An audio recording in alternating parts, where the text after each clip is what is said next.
Oke, masih tetap di narasi lintas generasi berdiskusi tanpa caci maki.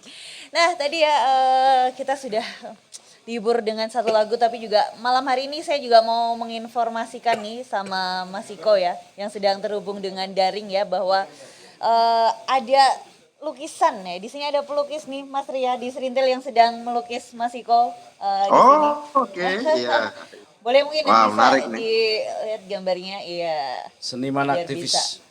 Mas Iko Oke, bisa lihat mana ini? gambarnya. Wah, oke. Nah, Bagus, bagus. Keren. Kita juga lagi bikin koperasi. Kita bikin koperasi para seniman ini. oke, siapa tahu ya bisa bergabung. Ini Oke, menghadapi revolusi 4.0, kita bikin koperasi seniman, koperasi digital, koperasi energi, koperasi apapun lah. Semua hal harus kita koperasikan. oke, nanti mari kita nanti sambung cerita lagi nih. Mas Iko, saya nanti masih mau bertanya juga nih. Nah sekarang mungkin saya mau bertanya sama Prof Nanang ya. Kalau kemudian kaitannya tadi Prof kembali ke teknologi nih. Nah di era sekarang ini yang apa tadi ya sudah disampaikan bagaimana kemudian teknologi itu juga kalau bisa dia apa ya berbasis pada rasa empati juga yang kemudian muncul kayak gitu. Nah, selama ini yang kemudian Prof Nanang ini kan sudah banyak melakukan studi di luar juga ya. Yang Prof Nanang sudah lihat sendiri di negara-negara maju yang mungkin bisa diceritakan kaitannya tadi mungkin dengan teknologi dan juga dengan empati itu ada nggak sih Prof pengalaman yang bisa dibagikan gitu? Ya, saya tadi kan mengatakan bahwa hilir dari teknologi itu kan manusia. Iya. Memanusiakan manusia gitu. Nah, oleh karena itu saya 100% setuju bahwa memang teknologi itu harus menjadi alat untuk empati. Ini contoh yang kecil saja ya. Kebetulan saya sekolah di Jepang ya, jadi mungkin banyak cerita dari negara itu. Itu kan misalnya pelayanan terhadap disable gitu ya. Itu luar biasa. Dedicated banyak sekali teknologi yang didedikasikan untuk melayani kaum disable itu. Sehingga kehidupan bagi disable di sana itu menjadi sangat apa ya? Sangat gampang. Dimudahkan gitu Ya, ya. sangat dimudahkan. Oleh karena itu banyak sekali dulu saya ingat ada teman yang dari mana gitu saya lupa. Teman gitu dia nggak bisa jalan ya tapi tetap dia menggunakan kursi roda listrik gitu dan kursi roda itu dilengkapi dengan teknologi digital yang memantau dia kemana, dia mau apa, kalau ada apa-apa dia connect ke siapa, itu semua fully connected gitu. Nah itu sangat sangat memudahkan dia untuk menjadi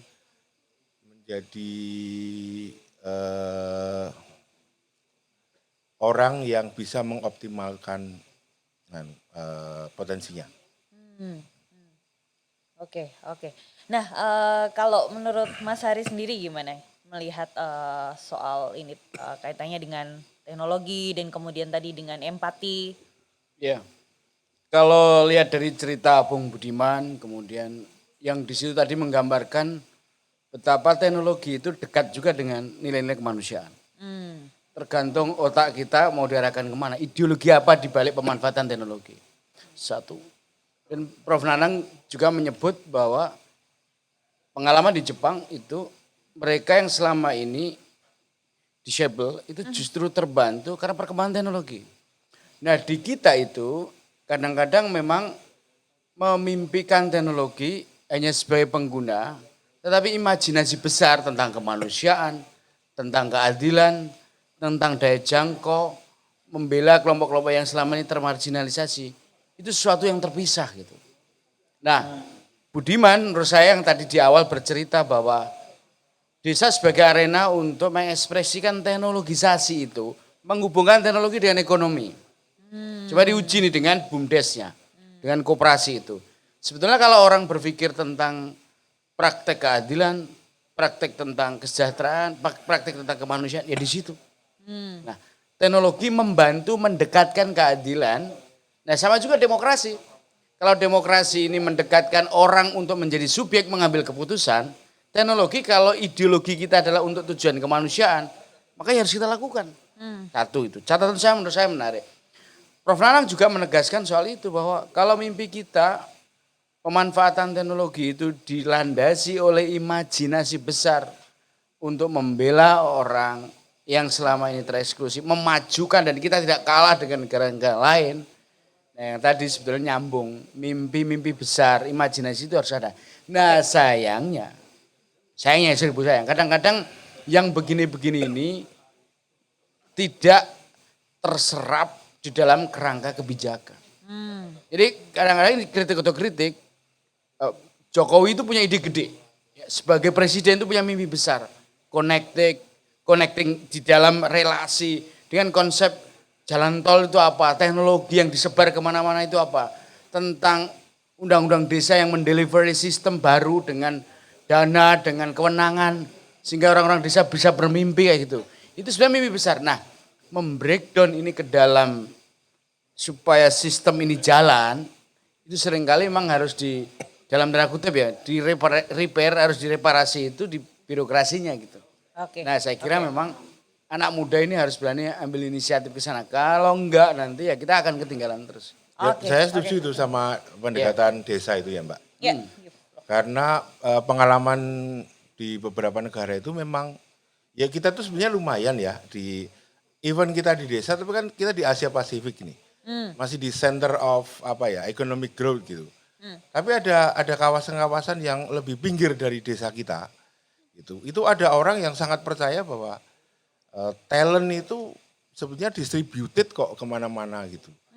Dan ketika orang itu datang lalu education itu diberikan ke mereka, hasilnya sama gitu. Jadi yang disebut mungkin 3T gitu ya, itu enggak 3T gitu sebetulnya, enggak 3T. 3T itu karena nasib mungkin kebijakannya aja yang kurang memihak pada mereka. 3T itu maksudnya tertinggal, termiskin, ya. terpinggir. Gitu. Nah, yang terus tereksklusi gitu. Betul. Makanya pendekatan Pak Jito tentang desa itu saya kira sangat penting. Saya selalu mengkritik yang namanya coworking space itu kan kebanyakan di kota besar, mewah gitu, mahal. Gitu. Lah ini terus kalau orang yang akses yang kekuatan ekonominya nggak terlalu tinggi, gimana mau masuknya? Bagaimana memanfaatkan coworking space yang mahal itu? Harusnya kan ya kayak angkringan tadi itu kan, itu bisa menjadi coworking space gitu. Bisa diakses semua kalangan gitu Iya, ya Prof. iya. Nah ini juga menarik tadi kalau kemudian kaitannya tadi ya dengan teknologi dan juga inovasi yang dari desa kayak gitu dilakukan untuk semacam percepatan ekonomi ya juga ya pertumbuhan sosial. Nah Prof Nanang sebagai seorang pengamat inovasi sendiri, bagaimana kemudian sebetulnya ya inovasi dan teknologi yang sudah berkembang di negara kita yang mendukung terlaksananya percepatan ekonomi dan juga perkembangan sosial atau kaitannya dengan masyarakat sendiri gitu. Ya tadi saya mengatakan semangat inovasi itu adalah semangat untuk namanya kan kreatif ya, creating, menciptakan gitu. Jadi jangan hanya membeli. Itu yang paling penting. Nah, ketika kita menciptakan itu adalah makanya yang harus diingat adalah satu, pertanyaannya bukan teknologinya tinggi atau rendah ya. Tapi ini teknologi ini bermanfaat enggak relevan enggak bagi masyarakat kita gitu. Oke. Kadang-kadang kita tidak memerlukan teknologi yang tinggi. Tahun 70-an ya ketika PC itu dibuat gitu ya. Orang sibuk dengan teknologi yang tinggi. Orang yang kaya dari revolusi komputer itu adalah orang yang membuat cover dash itu loh, dash cover. Yang untuk nutupin keyboard itu loh. Oke. Itu kan luar biasa ya. Gitu. Dia bisa dengan teknologi yang sangat sederhana dia bisa mengempower gitu.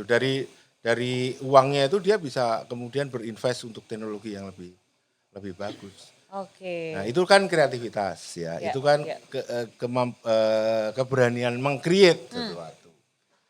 Dan tadi kaitannya dengan kebermanfaatan tadi ya, Iya. diperlukan, bermanfaat atau tidak. Oke, kita kembali ke Mas Iko nih. Saya juga mau bertanya nih Mas Iko.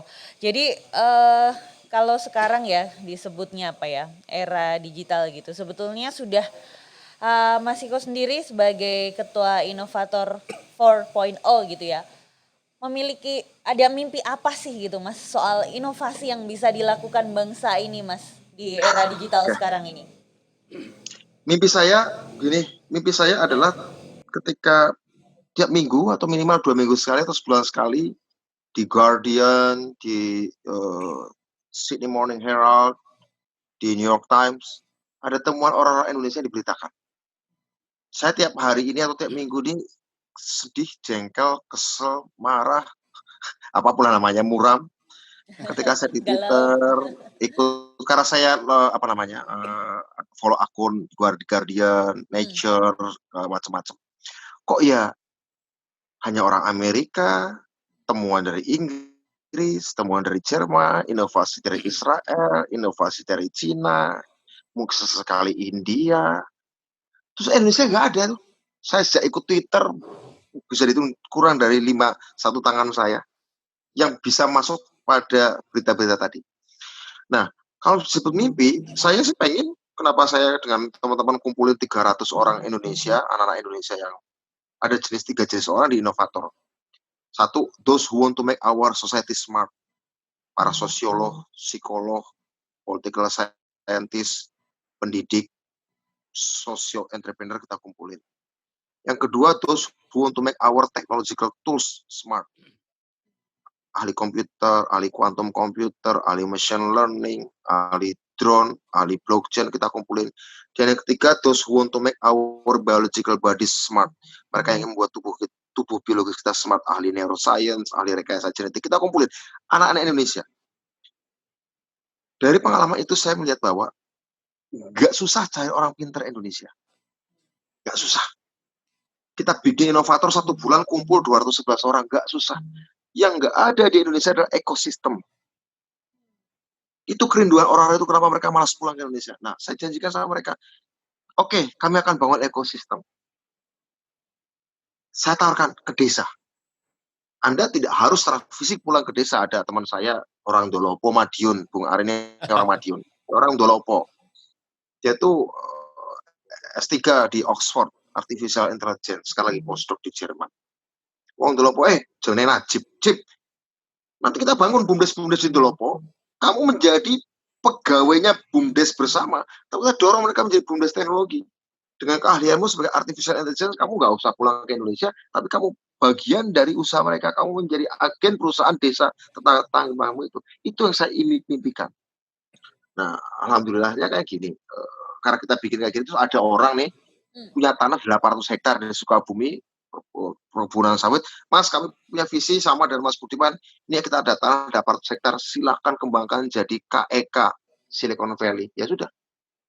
Tanah hak milik kita lagi mau, kita sudah proses ke Pemda Sukabumi, sudah dapat izin dari Pemda Jabar, tinggal tunggu presiden. Nanti saya ngomong ke Mas Pratik lah, supaya Mas Pratik ketuk hati presiden, supaya dikeluarkan izinnya Perpres. Ini akan menjadi KEK satu-satunya di Indonesia yang konsepnya adalah Silicon Valley campur Universal Studio. Ada wisatanya, ada rekayasa genetiknya, ada AI-nya, 800 hektar hak milik. Ini satu hal yang orang lain nggak punya. Orang lain dapat artian kan harus pakai tanah negara, gusur dulu tanah. Ini nggak hak milik. Selesai urusan tanah, saya sudah diskusi dengan Pak Bahlil juga. Tapi ini nggak akan sendirian. Dia adalah part dari ekosistem desa. Siapa pengguna teknologi produk ini adalah nanti desa-desa. Precision farming, healthcare, kemudian biotech, apapun, atau edukasi, aplikasi edukasi. Siapa? Pengguna desa, 74.000 desa harus menjadi ekosistem, dan ini adalah menjadi nerve centernya, menjadi pusat nerve dari kecerdasan bangsa ini gitu loh. Jejaring saraf kita, tubuh kita, dan otaknya di sini. Jadi kita harus melihat pembangunan bangsa seperti tubuh biologis manusia. Ada otaknya, ada tangannya, ada telinganya, ada kakinya. 74.000 desa menjadi 74.000 indera yang lain, dan di Sukabumi ini 800 hektar itu menjadi otaknya gitu. Siapa mereka? Orang-orang Indonesia. Nah, ini tinggal satu tahap lagi, tinggal Pak Jokowi ini tahapannya. Sudah kita lakukan 2 tahun ini sebenarnya. Artinya apa? Mbak Saya percaya imajinasi. Saya punya imajinasi 5 Mbak dalam hidup. 1, kebebasan manusia. Karena itu saya dulu ikut melawan Orde Baru. Kedua, keadilan manusia. Karena itu saya juga dibantu Bung Cito memperjuangkan undang-undang desa. Imajinasi ketiga adalah kemajuan manusia. Doable bisa kok. Terus Budiman punya uang berapa sih? Enggak. Saya mungkin uang saya kurang dari 500 juta rupiah uang pribadi. Tapi the power of imagination, ketemu dengan science, ketemu dengan social network, nothing is impossible. Itu saya sudah buktikan berkali-kali. Kekuatan imajinasi, ditopang sains dan teknologi, ditopang jejaring sosial, nggak ada yang mustahil. Pada akhirnya orang berpikir, oh iya bisa ya, melakukan sesuatu. Ya, siapa sih orang itu yang punya tanah 800 hektar, memang saya bayar spesial pun enggak, saya nggak punya uang untuk bayar dia, 800 hektar, uang dari mana saya? Tapi imajinasi saya ketemu dengan imajinasi dia punya tanah 800 hektar, saya punya anak buah 300, ahli komputer, ahli biotek, ahli rekayasa genetik, ahli macam-macam, di inovator. Kebetulan saya juga dekat dengan kepala desa, ya sudah ketemu, imajinasi. Imajinasi ketemu saya dan ketemu social network, nggak ada yang mustahil. Kalau disebut mimpi saya, ada 5. Kita harus punya 5 commanding heights. Kita harus punya 5 pusat keunggulan. Quantum, komputer, bioteknologi, semiconductor, nanoteknologi, dan superconductivity. Itu kita harus punya 5 teknologi itu. Harus punya. Kalau ingin Indonesia jadi super power nih, bukan sekedar menjadi negara ecek-ecek, negara abal-abal, ya kan? Ya itu mimpi saya. Makasih. Oke, mungkin nanti kita akan sambung juga ya tentang langkah dan kemudian langkah apa sih yang sudah langkah awal yang sudah ditempuh ya untuk mewujudkan itu, dan juga nanti dengan Prof Nanang kita juga akan membahas tentang tantangan dan hambatan apa yang ada di negara kita saat ini ya. Tapi kita akan jeda untuk iklan dulu. Combo Sakti Telkomsel, Sakti teleponan, Sakti sosmedan, Sakti streamingan, semua jadi satu di Combo Sakti Telkomsel, AKTI, Combo Sakti Telkomsel, Sakti teleponan, Sakti sosmedan, Sakti streamingan, Combo Sakti Telkomsel. Sakti buat pakai aplikasi apa aja, kapan aja. Combo Sakti Telkomsel, gak worry, 30 hari.